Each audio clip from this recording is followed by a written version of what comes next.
বাংলাদেশের রাজনৈতিক পট পরিবর্তনের পর থেকেই বিচ্ছিন্নভাবে বাড়তে দেখা যায় চুরি, ডাকাতি, লুটতরাজ ও চাঁদাবাজি। এতদিন এইসব ঘটনা রাজধানীর বাইরে বেশি লক্ষ্য করা হলেও এবার রাজধানী ঢাকাতেই ধরা পড়ল ভয়াবহ চাঁদাবাজির দৃশ্য, যেখানে বিএনপি নেতা পরিচয়ে এক ব্যবসায়ীকে তুলে নিয়ে যাওয়ার ভিডিও ভাইরাল হয়েছে। সম্প্রতি সোশ্যাল মিডিয়ায় একটি ভিডিও ভাইরাল হয়, যেখানে এক ব্যক্তি নিজেকে মতিঝিল থানা বিএনপি সভাপতি হিসেবে পরিচয় দিয়ে চাঁদা দাবি করছেন। এই ভিডিওটি লাখ লাখ মানুষ দেখেছেন। এটি বিএনপির বিরুদ্ধে একটি গুরুতর অভিযোগ হিসেবে ছড়িয়ে পড়ে, যা দলের ভাবমূর্তি ক্ষুণ্ণ করার জন্য যথেষ্ট ছিল। বন্ধুত্বের সম্পর্ককে আরো এক ধাপ এগিয়ে নিতে উপহার হিসেবে বাংলাদেশে 3টি আধুনিক হাসপাতাল স্থাপন করবে চীন।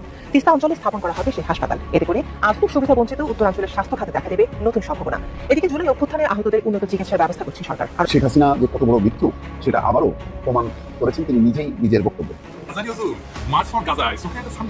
ভালোই লাগছে মাশাআল্লাহ। কচু খেতে ওটা আবিষ্কার করেছে, এটা রেবন কোম্পানি, ওই কোম্পানি ইসরায়েলি বিনিয়োগ করেছে। তাই মেলা গ্রুপ নাকি রেবনকে পয়সা ঘোষণা দিছে। ওই রেবনের সানগ্লাস আজারি হুজুর পিন দিছে, মেলা খারাপ কাট করছে আজারি হুজুর। তাই তো কইছে কচু খেতে, তাই না তাই কিছু না। কচু খেতে আসলে সমস্যা করি তার কোন জায়গায় ব্যথা, তার ব্যথা তো আজারি স্মার্ট তরুণ, দেখতে ভালো মাশাআল্লাহ, ভালো বাংলা ইংরেজি কইতে পারে, তাই টাটায় বাংলা লিখতে। প্রথমেই ডক্টর মোহাম্মদ ইউনূসকে অন্তর থেকে ধন্যবাদ জানাই। বাংলাদেশ কার্যকরী একটা পদক্ষেপ নিয়েছে। ফ্যাক্ট তৈরি হয় এই ধরনের নির্দেশে। ভাই কে কি বলবেন ডাজন্ট ফ্যাক্ট। বাংলাদেশ নিজেদের জায়গা থেকে এই দ্বিতীয়বারের মতন আবারও অ্যাকশনে গেল। রাশিয়া থেকে ভাই কি জিনিস বাংলাদেশে আসছে, বিষয়টা ভালো লাগছে যে আমরা নই একা। বিএনপি সাম্প্রতিক তৎপরতার বিরুদ্ধে ডক্টর ইউনূস নিজেই কঠিন ইঙ্গিত দিলেন। Is very significant. চমৎকার ঘটনা। বাংলাদেশ এবং ভারতের রাজনীতিতে জুলাই আগস্ট বিপ্লব শেখ হাসিনা পালিয়ে যাওয়ার মধ্য দিয়ে নতুন একটি মাত্রায় নিয়ে গিয়েছে। ডক্টর মোহাম্মদ ইউনূসের নেতৃত্বে ভারত এবং বাংলাদেশের সাথে যে সম্পর্ক, সেটা যে নতুন একটি তাৎপর্য তৈরি করেছে, সেটা বাংলাদেশের ইতিহাসে ডক্টর মোহাম্মদ ইউনূসকে চিরজীবন অন্ততপক্ষে মনে রাখবে। দর্শক বন্ধুরা, আসসালামু আলাইকুম। নতুন একটা ভিডিওতে জানাচ্ছি আপনাদের স্বাগত। নিয়মিত পাওয়া তাজা এবং গরম খবর কেমন হচ্ছে আজকের এই ভিডিওটি কতটা গুরুত্বপূর্ণ, বিশেষ করে ডক্টর মোহাম্মদ ইউনূস কেমন হুঙ্কারিতে কথা বললো গণমাধ্যমে, সেই বিষয়টি দেখতে পারবেন আজকের এই ভিডিওতে সম্পূর্ণ বিস্তারিতের মাধ্যমে। আশা রাখবো সম্পূর্ণ ভিডিওটি দেখে যাবেন, একটু স্কিপ করবেন না। আমি আর বেশি কথা বলবো না, সরাসরি আপনাদের বিস্তারিত ভিডিওতে নিয়ে যাবো। তার আগে আপনাদের কাছে ছোট্ট একটা রিকোয়েস্ট করবো, যারা এরকম ভিডিও দেখতে পছন্দ করেন এই চ্যানেলটি সাবস্ক্রাইব করে পাশে থাকা বেল আইকনটি বাজিয়ে রাখবেন। ইতিমধ্যে যারা সাবস্ক্রাইব করে দিয়েছেন তাদের জানাচ্ছি অসংখ্য ধন্যবাদ। প্রিয় দর্শক বন্ধুরা, চলুন তাহলে এই ভিডিওতে লাইক করে দিয়ে আমরা বিস্তারিত ভিডিওগুলো মোবাইলের স্ক্রিন থেকে ধারাবাহিকভাবে একের পর এক দেখে আসি। বাংলাদেশের রাজনৈতিক পট পরিবর্তনের পর থেকেই বিচ্ছিন্নভাবে বাড়তে দেখা যায় চুরি, ডাকাতি, লুটতরাজ ও চাঁদাবাজি। এতদিন এইসব ঘটনা রাজধানীর বাইরে বেশি লক্ষ্য করা হলেও এবার রাজধানী ঢাকাতেই ধরা পড়ল ভয়াবহ চাঁদাবাজির দৃশ্য, যেখানে বিএনপি নেতা পরিচয়ে এক ব্যবসায়ীকে তুলে নিয়ে যাওয়ার ভিডিও ভাইরাল হয়েছে। বিস্তারিত জানাচ্ছেন ইশতিয়াক হোসেন।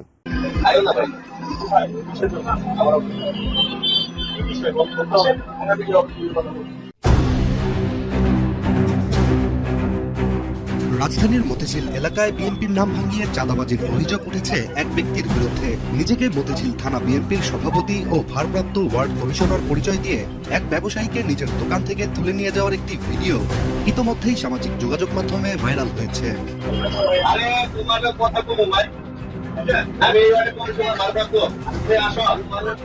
ভাইরাল ভিডিওটিতে দেখা যায় সাদা জামা পরা লম্বা চুলের একজন ব্যক্তি মতিঝিলের একটি দোকানে প্রবেশ করেন। প্রবেশের পরপরই অভিযুক্ত ব্যক্তিকে বলতে শোনা যায় দোকানদারকে আসোনা ভাই বলে তার অফিসে ডাকতে। এরপর একাধিক ব্যক্তির নাম উচ্চারণ করে ওই ব্যক্তি দোকানদারকে বলেন তাকে সে চিনে কিনা।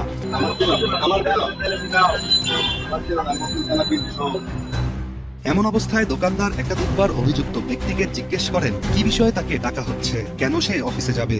এরপর অনেকটা ক্ষুব্ধ হয়ে সাদা জামা পরা ব্যক্তিটি দোকানদারকে বলেন তিনি মতিঝিল থানা বিএনপির সভাপতি ও বর্তমানে ভারপ্রাপ্ত ওয়ার্ড কমিশনার। কিন্তু দোকানে থাকা সিসিটিভি ক্যামেরাতে এই সব কিছুর ভিডিও যে ধারণ করা হয়েছে সে বিষয়ে ওই ভুয়া বিএনপির নেতা অবগত ছিলেন না। ফলে পরবর্তীতে এই ভিডিওটি সামাজিক যোগাযোগ মাধ্যমে ছড়িয়ে পড়ে। সামাজিক যোগাযোগ মাধ্যমে বিষয়টি নিয়ে বেশ আলোচনা শুরু হলে বিএনপির পক্ষ থেকে তাৎক্ষণিক প্রতিক্রিয়া জানানো হয়, যেখানে গণমাধ্যমকে পাঠানো বিবৃতিতে ঢাকা মহানগর দক্ষিণ বিএনপির আহ্বায়ক রফিকুল আলম মজনু এবং সদস্য সচিব তানভীর আহমেদ রবিন জানান মতিঝিল থানা বিএনপির কোনো কমিটি বর্তমানে নেই। কয়েকটি ঘটনা ঘটেছে, তাৎক্ষণিক আমরা দুজনে একজন যোগাযোগ করে আমরা থানায় আসলাম।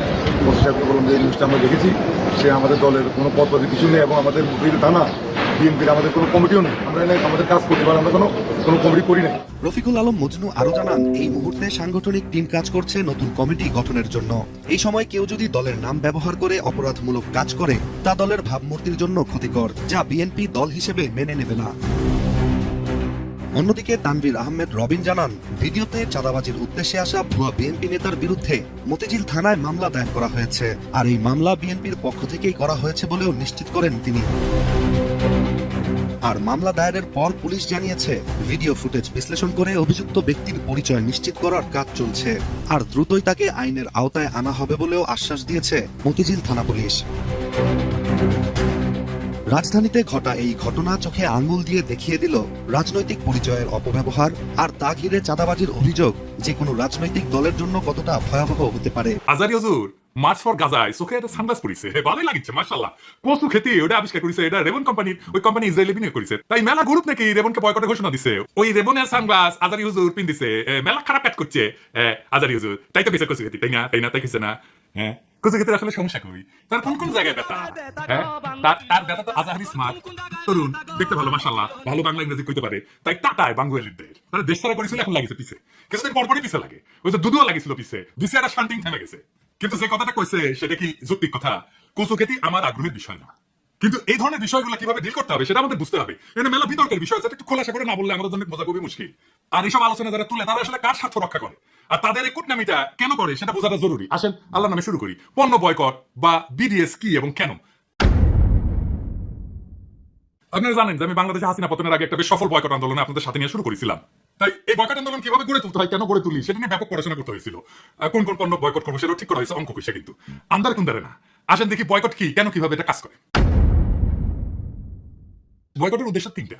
একটা বিশ্বব্যাপী একটা রাজনৈতিক বার্তা দেওয়া, দুই ছোট একটা জায়গায় তীব্র আঘাত করা যেন ব্যথা টের পায়, তিন নাম্বার হইতেছে আপনার সমমনাদের ঐক্যবদ্ধ করা।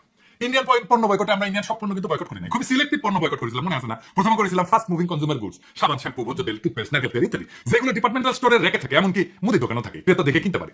এর কারণ ছিল সব মানুষ কেনে, ধনী গরিব সবাই এইরকম পণ্য আমাদেরকে টার্গেট করতে হবে, যেন সবাই এটাতে পার্টিসিপেট করতে পারে। আমাদের প্রত্যেকদিন লাগে এমন পণ্য, এইগুলোই ফাস্ট মুভিং কনজিউমার গুডস। আমরা কেন এটা টার্গেট করেছিলাম বুঝেনি, মাথায় রেখেন, কামে দিবে এই সমস্ত কচু খেতে ফাইট দিতে। Fast moving consumer goods Indian ইকোনমির সবচেয়ে গুরুত্বপূর্ণ খাত। এই খাতে ভারতের তৃতীয় চাকরির খাত, প্রায় 30 লাখ লোক কাজ করে এফএমসিজি সেক্টরে।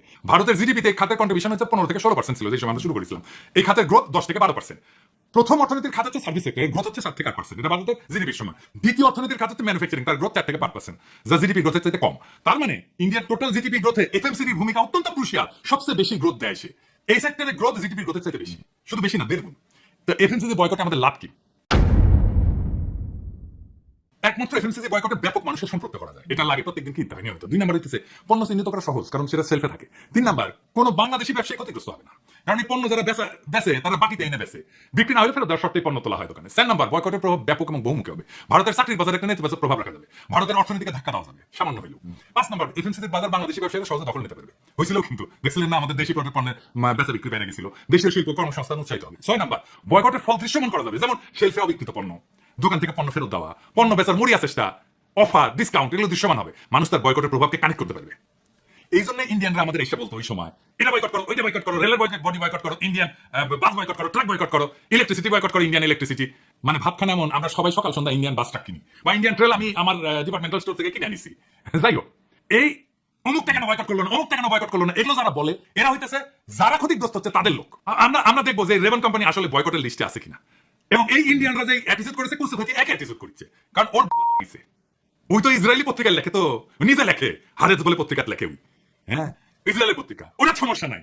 রেবান এটা ইসরায়েলি কিনা কোম্পানি কিনা সেটা ঠিকই নাই, এটা বয়কটের লিস্টে আছে কিনা সেটা ঠিকই নাই, তাও ওই লাগিছে। তো রেবান কোম্পানি কি ইসরায়েলি কোম্পানি না? রেবান কোম্পানি কোন ইসরায়েলি কোম্পানি না। রেবান এটা প্রতিষ্ঠিত হয় 1937 সালে আমেরিকায়, নিউ ইয়র্কের রচেস্টার শহরে। বাউশ অ্যান্ড লম্ব এই নামে একটা আমেরিকান কোম্পানি এটা প্রতিষ্ঠা করে। এই ব্র্যান্ডটা মূলত আমেরিকান বিমান বাহিনী পাইলটদের জন্য তৈরি, অ্যাভিয়েটর বলে, অ্যাভিয়েটর সানগ্লাস, খুবই জনপ্রিয়তা পায়, জিয়া পড়তো, বাইডেন পড়তো। 1999 সালে বাউশ অ্যান্ড লম্ব রেবান বিক্রি করে দেয় ইতালির লাক্সাটিকা গ্রুপকে। এসিলর লেক্সোটিকা কোম্পানি, এটা একটা ফ্রাঙ্কো ইতালিয়ান মাল্টিন্যাশনাল কোম্পানি, এটা হচ্ছে ইতালির মিলান শহরে। তাই আপনারা যদি কোন দেশের কোম্পানি এটা বলতে চান, তাহলে রেবানকে ইতালিয়ান কোম্পানি হিসেবে বিবেচনা করতে হবে। এবং মালিক এসিলর লেক্সোটিকা।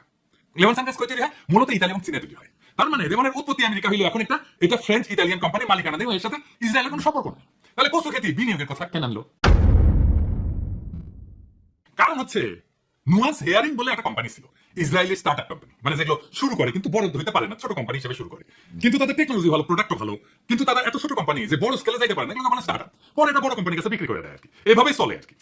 ওরা এই যে হিয়ারিং এর টেকনোলজি নিয়ে কাজ করে, মানে যারা কানে কম শুনে, তারা কানে যন্ত্র লাগে না, সেটা নিয়ে কাজ করে। এই কোম্পানিকে 2022 সালে অধিগ্রহণ করে, মানে কিনে নেয় এসএলআর লেক্সিটিকা, যারা রেবন ব্র্যান্ডের মালিক। তো ইসরায়েল স্টার্টআপ গুলো সারা দুনিয়ার জন্য আকর্ষণীয়। কেন এটা একটু বুঝে নিই, এটাও একটা ইন্টারেস্টিং জিনিস। তাহলে বিশ্ব বাণিজ্যের আমরা একটা বড় বিষয় নিয়ে জানতে পারবো। ইসরায়েলি স্টার্টআপ গুলোর এত চাহিদার পিছনে কিছু নির্দিষ্ট কারণ আছে, যা তাদের বিশ্বব্যাপী প্রযুক্তি বাজারে একটা শক্তিশালী অবস্থানে নিয়ে আসছে। এর কারণ হচ্ছে উন্নত প্রযুক্তি এবং উদ্ভাবন ক্ষমতা। ইসরায়েলকে অনেক সময় বলা হয় স্টার্টআপ নেশন, কারণ তারা কৃত্রিম বুদ্ধিমত্তা, সাইবার নিরাপত্তা, মেডিকেল টেকনোলজি, এগ্রোটেক এবং মিলিটারি টেকনোলজিতে দারুণ উন্নত। অনেক উদ্ভাবন প্রথম শুরু হয় ইসরায়েলি সেনাবাহিনীর গোয়েন্দা ইউনিট, বিশেষ করে ইউনিট 8200, এটা থেকে অনেক দক্ষ প্রকৌশল এবং উদ্যোক্তা বেড়ে আসে, যারা পরে উচ্চ মানের প্রযুক্তি স্টার্টআপ গড়ে তোলে ইসরায়েল। বিএনপির সাম্প্রতিক তৎপরতার বিরুদ্ধে ডক্টর ইউনূস নিজেই কঠিন ইঙ্গিত দিলেন। It's very significant. চমৎকার ঘটনা। দর্শক, আপনারা দেখছেন যে বিএনপি ডক্টর ইউনূসের বিরুদ্ধে গভীর ষড়যন্ত্রের খেলা মেতেছে। বিএনপি আমাদের রক্তক্ষয়ী, রক্তস্নাত জুলাই বিপ্লবকে অস্বীকার করছে আনুষ্ঠানিকভাবে প্রকাশ্যে, পোল্টি মেরে মুনাফিকি করে। জুলাইকে জনগণকে ভুলিয়ে দেওয়ার ষড়যন্ত্র করছে। ইন্ডিয়ান হেজিমনি বাংলাদেশে কন্টেইন করে ধরে রাখার ষড়যন্ত্র করছে। তার অংশ হিসেবেই ভারতের বিরুদ্ধে আমাদের যে দ্বিতীয় স্বাধীনতা 5 আগস্টের, এটাকে নানানভাবে অস্বীকার করছে। এবং এটা অস্বীকার করতে যে তাদেরকে মুনাফিকি করতে হচ্ছে, তারপরও লজ্জা হচ্ছে না। যেমন এই যে সালাউদ্দিন আহমেদ ধরাটা কি খেয়েছে দেখেছেন না? সালাউদ্দিন আহমেদ দেশে এসে এসালমের টাকায় লালিত পালিত হয়ে বাংলাদেশে যখন আসলো দ্বিতীয় স্বাধীনতার পর, তখন বললো যে এটা যুগান্তকারী বিপ্লব, ঐতিহাসিক বিপ্লব, বিশ্বের ইতিহাসে একটা নজিরবিহীন বিপ্লব। বিএনপি সবাই এটাকে বিপ্লব বলতো। তারেক রহমান বিপ্লব বলেছে, দ্বিতীয় স্বাধীনতা বলেছে, মুক্তিযুদ্ধ বলেছে। তারেক রহমান বলেছে আমরা যাদেরকে জিজ্ঞেস করি তারাই বলে এটা দ্বিতীয় স্বাধীনতা, আমরা স্বাধীন হয়েছে। স্পষ্ট তারেক রহমান 7 তারিখ বলেছে। এখন এসে বলছে না এটা দ্বিতীয় স্বাধীনতা বলা যাবে না, বিপ্লব বলা যাবে না। আবার প্রত্যেকদিন নাকি ডক্টর ইউনূসকে মনে করিয়ে দিবেন যে আপনারা অনির্বাচিত সরকার, মানে কি আপনারা চলে যান। তো দর্শক, এই যে বিএনপির তৎপরতাগুলো, এই তৎপরতাটা ডক্টর ইউনূস সরকারের বিরুদ্ধে। ব্যক্তি ডক্টর ইউনূসকেও বিএনপির লোকজন বিতর্কিত করার চেষ্টা করছে। এমনকি আমি অবাক যে বিএনপির যে ভাড়া করা ইউটিউবার যারা আছেন, ডাক্তার জাহেদ ভাইরা, এদেরকে দেখলাম হাসিনার যুক্তি ডক্টর ইউনূসের বিরুদ্ধে দিচ্ছে। ওই যে হাসিনা যে কারণে ডক্টর ইউনূসকে গ্রামীণ ব্যাংক থেকে স্যাক করেছিল, ওই যুক্তি দিচ্ছে যে না, ডক্টর ইউনূস বয়স শেষ, তিনিই একমাত্র বিকল্প না। এটা তিনি আগেও তো ভুল করেছিলেন, তার বয়স শেষ হয়ে যাওয়ার পরও কেন তিনি গ্রামীণ ব্যাংকের পদ ধরে রাখবেন অমুক তমুক। এই যুক্তিগুলো এখন ডাক্তার জাহেদরা দিচ্ছে। আপনি চিন্তা করেছেন যে হাসিনার যুক্তি ছাড়া, হাসিনার ন্যারেটিভ ছাড়া, ইন্ডিয়ান ন্যারেটিভ ছাড়া বিএনপি রাজনীতি একদম চলে না।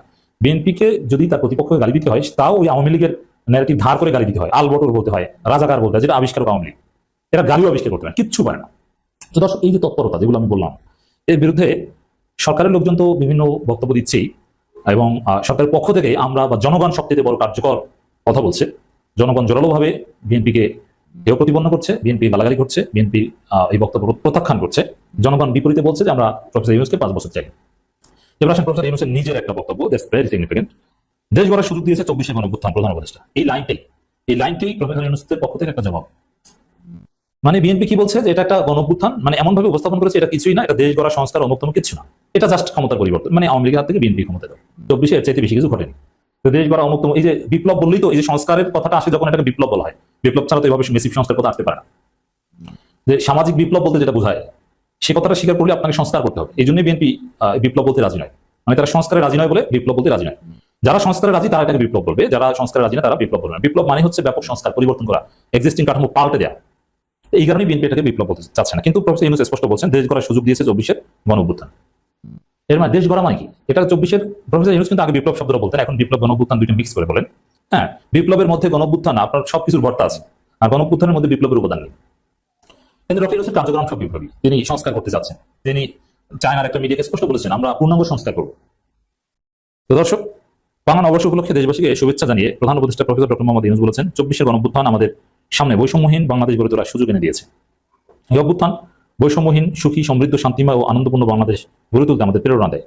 বৈষম্যহীন বাংলাদেশ গড়াই হোক এই বাংলা নববর্ষের অঙ্গীকার। এই বাংলা নববর্ষ উপলক্ষে 24কে যেভাবে উপস্থাপন করেছেন, 24এর স্পিরিটকে যেভাবে ধারণ করেছেন, নট অনলি রিগার্ডিং বাংলা নববর্ষ, ডক্টর ইউনূস সব সময় যে কোনো বক্তব্যে 24কে ধারণ করেন, 24কে মহান করে উপস্থাপন করেন। এটাই হচ্ছে বিএনপির বিরুদ্ধে একটা ইঙ্গিত, কারণ বিএনপি 24কে সবসময় ছোট করে ভুলিয়ে দিতে চায়, গুরুত্বহীনভাবে উপস্থাপন করতে চায়। প্রধান উপদেষ্টা বলেন আসুন আমরা বিগত বছরের গ্লানি, দুঃখ, বেদনা, অসুন্দর, অশুভকে ভুলে গিয়ে নতুন প্রত্যয়, নতুন উদ্যমের সামনের দিকে এগিয়ে চলি। দেখেন এই ডক্টর ইউনূসের এই পয়লা বৈশাখের থিওরি, এমনকি ঈদে যে ঘটনা ঘটিয়েছেন, এগুলো একদম বিএনপি পছন্দ করে না। কারণ কি দেখেন, বাংলাদেশে প্রায় 250 বছর পর একটু ভিন্ন মাত্রা ঈদ উদযাপন হয়েছে, আর সেই ঈদে মানুষ ঈদের দিন স্লোগান দিয়েছে যে স্যার আপনাকে 5 বছর চাই, 5 বছর চাই। ডক্টর ইউনূসকে 5 বছর চাই, এই জিকিরটা মূলত শুরু হয়েছে এবার ঈদের দিন থেকে।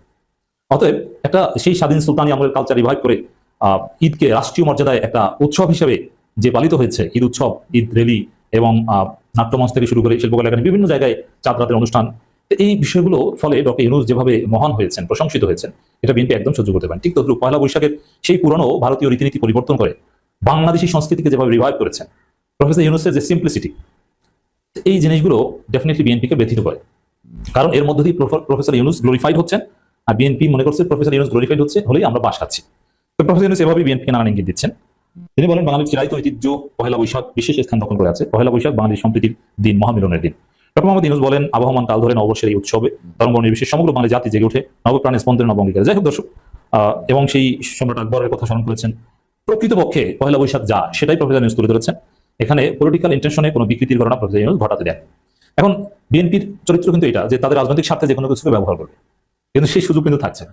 তো দর্শক, প্রফেসর ইউনূসের যে স্টেটমেন্ট, বক্তব্য, এটা বিএনপি সাম্প্রতিক তৎপরতার বিরুদ্ধে একটা চমৎকার জবাব। এবং দর্শক, একটা বিষয় আপনি নিশ্চিত থাকেন, আপনি লিখে রাখতে পারেন, দিন যত সামনে যাবে বিএনপি তত আমাদের 24-এর এই মহান দ্বিতীয় মুক্তিযুদ্ধের বিপক্ষে কথা বলবে, আর প্রফেসর ইউনূস বা সরকার 24-এর স্পিডের পক্ষে আরো বেশি জোরালো ভূমিকা পালন করবে। 24-এর স্পিডকে জারি রাখতে আরো বেশি সোচ্চার হবে সরকার, আরো বেশি সক্রিয় হবে, রাষ্ট্রীয় বিভিন্ন উদ্যোগ নেবে।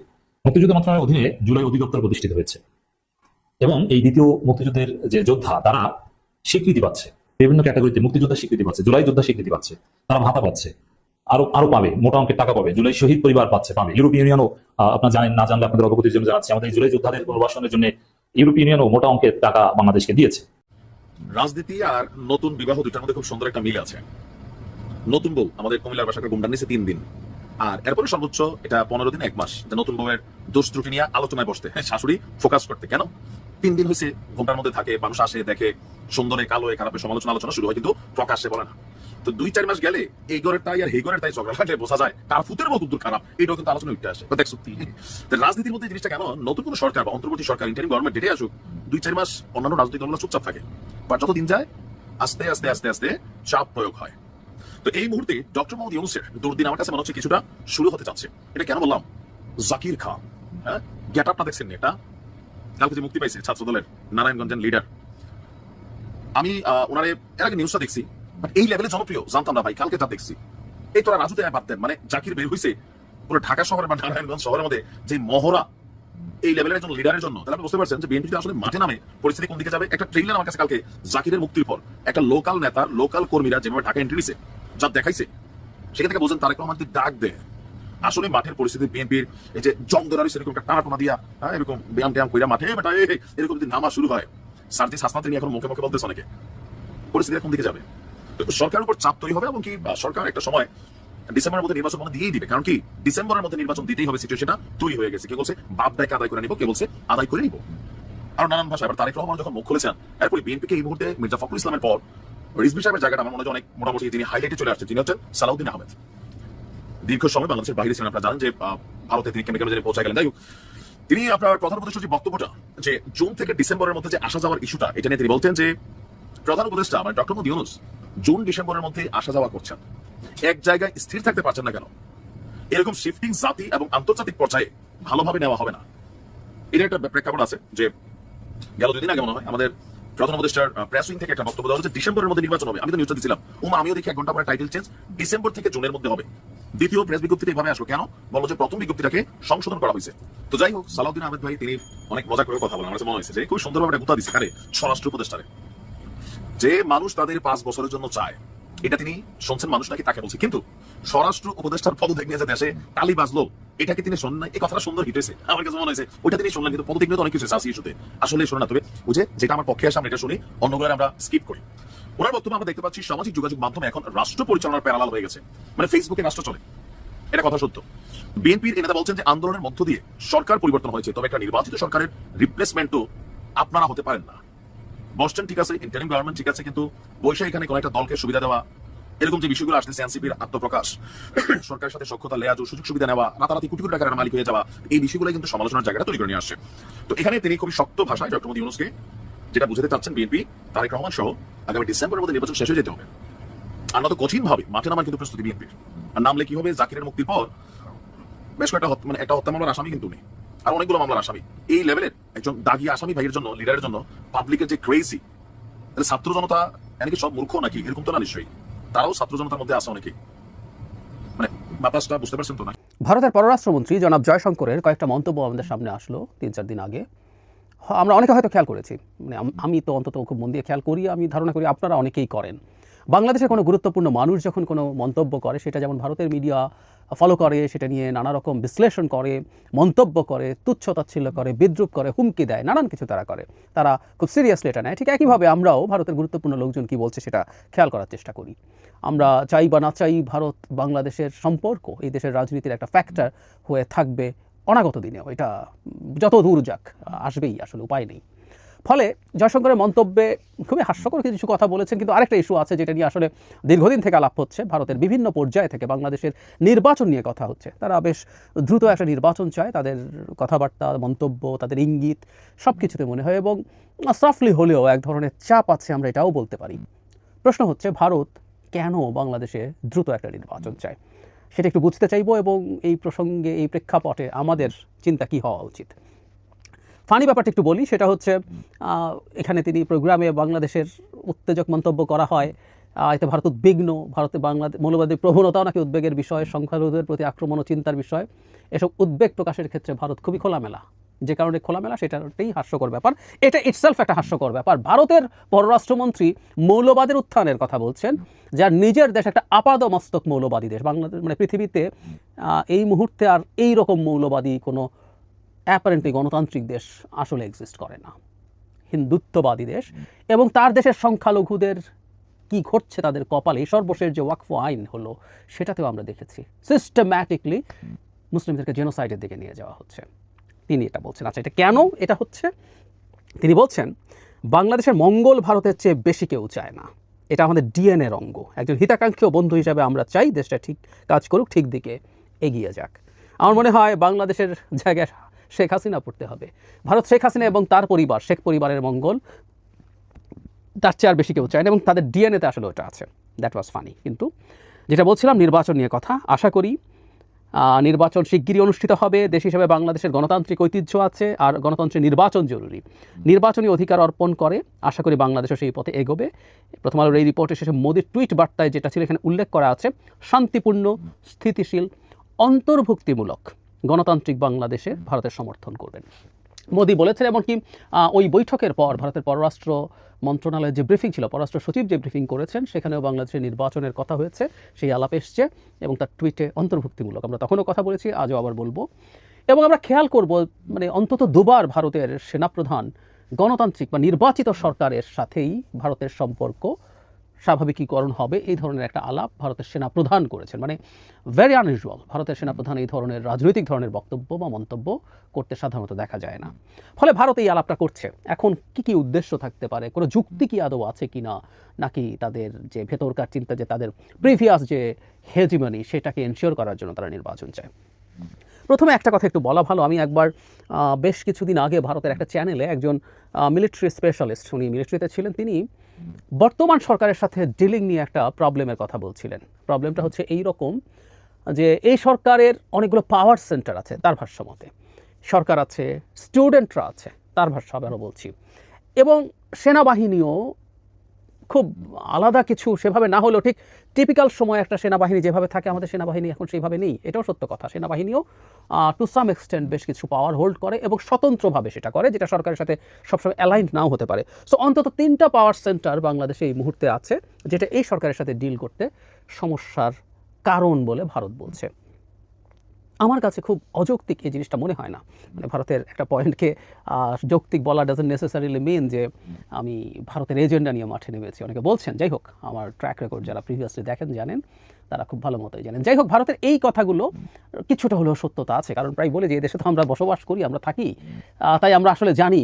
বিশেষ করে সরকারের সাথে স্টুডেন্টদের এই গণ অভ্যুত্থানে যারা সামনের সারিতে ছিলেন, যারা ফর্মালি ক্ষমতায় আছেন, এর বাইরেও একটা ইনফর্মাল পাওয়ার সেন্টার তৈরি হয়েছে, বা অন্য দলেরও থাকতে পারে, অন্য দলেরও আছে, সম্ভবত আছে। তো যদি থাকে, হোয়াট এভার ইট ইজ, একটা আলাদা পাওয়ার সেন্টার সরকারের বাইরে 1টা 2টো 3টে থাকলে পরিস্থিতি আরও জটিল। সুতরাং এই সরকারের সাথে ডিল করা সোজা না, এটা একটা রিজন হতে পারে, কিন্তু এটা মূল কারণ না। ভারতের মূল কারণ যেটা বলে আমি মনে করি সেটা হচ্ছে ডক্টর ইউনূস সরকারের সাথে তারা আসলে আর সম্পর্ক স্বাভাবিকীকরণের পথে যেতে পারবে না। শেখ হাসিনা পতনের ইমিডিয়েটলি পরেই যেহেতু এই সরকারটা এসছে, ভারতের যে প্রাথমিক ধাক্কা, তার একেবারে বেহুশ হয়ে পড়ার মতো অবস্থা, তার কিংকর্তব্য বিমূঢ় হয়ে যাওয়ার অবস্থাটার সময় ডক্টর ইউনূসের সরকারের সাথে তার কনফ্লিক্ট লেগেছে এবং ডক্টর ইউনূস এক ফোঁটা ছাড় দেননি। আমরা এই কারণে খুবই গর্ববোধ করি। আমি প্রায়ই বলি যে ডক্টর ইউনূসের একটা জিনিস যদি কাউকে মনে রাখতে হয় সেটা হচ্ছে এটা, একটা স্বাধীন পররাষ্ট্রনীতি উনি ভারতকে দেখিয়েছেন এবং ভারত ভেবেছিল চাপ দিয়ে তার ভিসা বন্ধ করে দিয়ে আমাদের নিজের নাক কেটে তো সে তারা আমাদের যাত্রাভঙ্গ করার চেষ্টা করেছে। তাদের বিজনেসে সিরিয়াস ক্ষতি হয়েছে, তাদের চিকিৎসা, আমাদের শপিং, আমাদের বেড়াতে যাওয়া, আমাদের স্টুডেন্টরা যাওয়া, নানাভাবে তারা সাফার করেও আমাদের ক্ষতি করার চেষ্টা করেছে। কিন্তু আমাদের সরকার মাথা নোয়ায়নি, সরকার যথেষ্ট স্ট্রেংথ দেখিয়েছে এবং আমাদের এই রিঅ্যালাইনমেন্ট ভারতকে করতে হবে এই বার্তা দেওয়ার চেষ্টা করেছেন। ফলে ডক্টর ইউনূসের সাথেই এই ভারতের সংঘাত হয়েছে এবং ভারত যেহেতু সত্যিকার একটা পরাশক্তি হয়ে ওঠার মতো কোনো মানসিকতা রাখে না, আই রিপিট, সে শক্তি মানে সত্যিকার একটা পরাশক্তি, সেটা রিজিওনাল হোক, পরবর্তীতে কোনো কালে গ্লোবাল হোক, সেই মানসিকতা সে রাখে না। তার প্রমাণ হলো সে অত্যন্ত তুচ্ছ ব্যাপারে ইগো নিয়ে থাকে। মানে আমাদের তো ছোটোবেলায় যেমন ছিল যে একজনের সাথে কথা বলবো না তো বলবো না, বহু বছর কথা বলবো না, বলিনি, আমাদের অনেকের জীবনে আছে, আড়ি নিয়েছি। ভারত ব্যাপারটা এইরকমভাবে দেখছে। ডক্টর ইউনূসের সাথে তাদের প্রাথমিক চেষ্টায় তারা যখন দেখেছে ডক্টর ইউনূসকে এভাবে কাবু করা যাবে না, উচিত ছিল তার সাথে কোলাবোরেট করা শুরু করা, কিন্তু না, তারা এখনও ঠিকঠাক মতো করছে না। খুবই বলার পরেও মোদি বসেছেন, কিন্তু আসলে তারা নানান রকম এই যে ট্রান্সশিপমেন্ট বাতিল করে আবার বার্তা দিলেন যে আমি কিন্তু তোমার সাথে পুরোপুরি স্বাভাবিক পথে যাচ্ছি না। ফলে এই সরকারের সাথে ভারতের ইগোর কারণে, একেবারে তৃতীয় শ্রেণীর শিশুতোষ ইগোর কারণে এই সরকারের সাথে সে আসলে আর কাজ করার মতো অবস্থায় নেই। ধরুন ভিসা বন্ধ রেখে তার তো যথেষ্ট ক্ষতি হচ্ছে, সে এই সরকারের সময় এগুলো আসলে নর্মালাইজ করবে না, নতুন একটা সরকারের সাথে কিন্তু সে এগুলো ছেড়ে দেবে, কারণ এতে তারও ক্ষতি হচ্ছে, আমাদের যেমন ক্ষতি হচ্ছে তাদেরও বিশাল ক্ষতি হচ্ছে। এবং যে ক্ষতিটা বারবার বলছি যে অল্টারনেটিভ তৈরি হয়ে যাচ্ছে, চিকিৎসার নিয়ে আমরা বিকল্প চিন্তা করা শুরু করেছি, আমরা চায়নার সাথে শুরু করেছি, চায়নার কুনমিংয়ে হসপিটাল চাইছি, চায়না বাংলাদেশে বড় বড় হসপিটাল বানাবে, এই বাজারটা ধরার জন্য এই আলাপগুলো শুরু হয়েছে। ইনফ্যাক্ট বাজার থাকলে কেউ না কেউ আসবেই, কোনো রকম কোনো সন্দেহ নাই। আর এই দেশের মানুষ যদি ভারতে গিয়ে যে খরচ হয় সেই খরচে বাংলাদেশে বিদেশি কোনো প্রতিষ্ঠান সে কোনো হসপিটাল তৈরি করে একই খরচে চিকিৎসা দিতে পারে, বাংলাদেশ সেটা নেবে না কেন? সো এটা আছে, বাংলাদেশ চায়নার দিকে চলে যাচ্ছে, পাকিস্তানের সাথে ভালো সম্পর্ক হচ্ছে, এসব তার স্ট্র্যাটেজিক চাপ তো আছেই। ফলে নতুন একটা সরকারের সাথে সে এই সবগুলো ডিল করার চেষ্টা করবে, তাতে অন্তত মুখ রক্ষাটা হবে, সে একটা নতুন ফ্রেশ সরকারের সাথে এই কাজটা করতে চায়। এটাই হলো প্রধান কারণ বলে আমি মনে করি। ফলে সে চায় একটা নতুন সরকার আসুক, নির্বাচন হওয়া মানে একটা নতুন সরকার আসা। আরেকটা জিনিস তারা হয়তো সম্ভবত চিন্তা করে, সেটা হচ্ছে নতুন একটা গণতান্ত্রিক নির্বাচন হলে যে সরকার আসবে, আপাত দৃষ্টিতে মনে হচ্ছে সব ঠিকঠাক থাকলে বিএনপি নির্বাচনে জিতে যাবার কথা, এখন হয়তো কত সিটে জিতবে, কত বেশি সিট পাবে সেই ডিবেট হতে পারে। সো সেই বিএনপিতে একটা বড় দল, নানা রকম মানুষ আছে, সুতরাং ভারত বাংলাদেশের সাথে সম্পর্ক রক্ষার জন্য বিভিন্ন জায়গার বিভিন্ন রকম নেতৃবৃন্দের সাথে তার সম্পর্ক তৈরির চেষ্টা করতে পারে, সে মনে করছে, ভারত ধারণা করছে বলে আমি মনে করি আর কি। কিন্তু এটাও যে খুব বেশি ফলপ্রসূ হবে তা আমি মনে করি না। বাংলাদেশে ভবিষ্যতের রাজনীতি, আমি প্রায় বলি কথাটা, ডক্টর ইউনূস এই বেঞ্চমার্ক যে জায়গায় নিয়ে গেছেন, ভারতের সাথে সম্পর্কে নর্মালাইজেশন লাগবে, কিন্তু ভারতের সাথে মানে শেখ হাসিনা দূরেই থাকুক, শেখ হাসিনার অর্ধেক বা 1/4 শেখ হাসিনা হওয়াও কারো পক্ষে সম্ভব হবে না। কিন্তু ভারত মনে করছে হয়তো বিএনপি যদি ক্ষমতায় আসে বা অন্য কোনো দল যেটাই আসুক, তার সাথে তাদের এক ধরনের কারোর সাথে, পুরো অংশ না হলেও একটা বড় দলে তো অনেক রকম নেক্সাস থাকে, কোনো একটা নেক্সাসের সাথে সে সম্পর্ক তৈরি করতে পারবে এবং সম্পর্ককে তার স্বার্থে নিয়ে আসার চেষ্টা করতে পারবে। আরেকটা বড় কারণ আছে আমি বলে মনে করি, সেটা হচ্ছে তারা এই যে অন্তর্ভুক্তিমূলক বলছে, ইনক্লুসিভ ইলেকশনসের কথা। তারা মনে করে নির্বাচন যত দ্রুত এগিয়ে আনা যাবে আওয়ামী লীগকে মাঠে তত নামানো সহজ হবে। এই মুহূর্তে আওয়ামী লীগ মাঠে নামতে পারছে না। সত্যিকার অর্থেই নির্বাচনে যদি আওয়ামী লীগ পার্টিসিপেট করার ঘোষণা দেয়, এটা একটা পরিস্থিতি তৈরি করবে। আমি যদিও ব্যক্তিগতভাবে মনে করি, আমি আগে একটা ভিডিওতে বলেছি, বিদ্যমান প্রেক্ষাপটে আওয়ামী লীগের ইলেকশনে মানে যদি তাদেরকে শতভাগ সিকিউরিটিও দেওয়া হয়, তাদের নির্বাচনে না যাওয়াটাই আসলে ভালো হবে, কারণ তাদের ডিজাস্টার হবে এবং একটা ফ্রি ফেয়ার অ্যাকসেপ্টেবল ইলেকশনসে ডিজাস্টার হওয়ার পর সেই পলিটিক্যাল ক্ষতি তাদের কাটিয়ে উঠতে অনেক কঠিন হয়ে যাবে। যাই হোক, আমরা ধরে নিলাম সেটা হবে না, তারা রেদার আরেকটা কারণেও মাঠে নামার চেষ্টা করতে পারে, সেটা হচ্ছে তারা প্রার্থিতা দিল, মাঠে নামলো, মাঠে গোলযোগ হলো, এবং এই গোলযোগ হওয়াগুলোই আসলে তাদের পলিটিক্যাল ক্যাপিটাল হিসাবে ভবিষ্যতে ইউজড হতে পারে। ভারত এগুলো অনেক গুণ অ্যাম্প্লিফাই করবে, গ্লোবালি সেল করবে, এই চেষ্টা তারা করতে পারে। ফলে আওয়ামী লীগকে অ্যাজ আর্লি অ্যাজ পসিবল যদি ইলেকশন হয়, আওয়ামী লীগকে মাঠে নামানো যাবে এবং আওয়ামী লীগ ওখানে তারা চাইবেন, আমি মনে করি আওয়ামী লীগ মার খাক, আওয়ামী লীগ যদি মার খায় সেগুলো নিউজ হবে, সেই নিউজ তারা বিভিন্ন জায়গায় পাঠানোর চেষ্টা করবেন এবং নির্বাচনের মধ্যে একটা গোলযোগ তৈরি করে সেটা আওয়ামী লীগকে একটা পলিটিক্যাল বেনিফিট দেওয়ার সম্ভাবনা তৈরি করবে বলে তারা ভাবছে সম্ভবত, কারণ তারা বারবার ইনক্লুসিভ বলছেন। তার মানে শেখ হাসিনা ইন্ডিয়াতে আছেন এবং শেখ হাসিনার সাথে নিশ্চয়ই তাদের এই আলাপ হয়েছে যে শেখ হাসিনা ইলেকশনে যাচ্ছে। আওয়ামী লীগকে যদি ব্যান না করা হয় তাহলে আসলে আওয়ামী লীগ তার মার্কা সহই নির্বাচনে যেতে পারবে। এখন পর্যন্ত আমাদের যে প্রেক্ষাপট, আমাদের এর মধ্যে বিভক্তি আছে, তাকে ব্যান করা উচিত কি অনুচিত আমাদের কনসেনসাস নেই, কিন্তু সরকার কিন্তু স্পষ্টভাবে বলে দিয়েছেন। আমাদের প্রধান উপদেষ্টা এই কিছুদিন আগেই, আমাদের নিশ্চয়ই মনে আছে, ইন্টারন্যাশনাল ক্রাইসিস গ্রুপের একটা প্রতিনিধি দলের সাথে কথার প্রসঙ্গে জানিয়েছেন আওয়ামী লীগকে নিষিদ্ধ করার কোনো পরিকল্পনা সরকারের নেই, ক্লিয়ারলি বলে দিয়েছেন।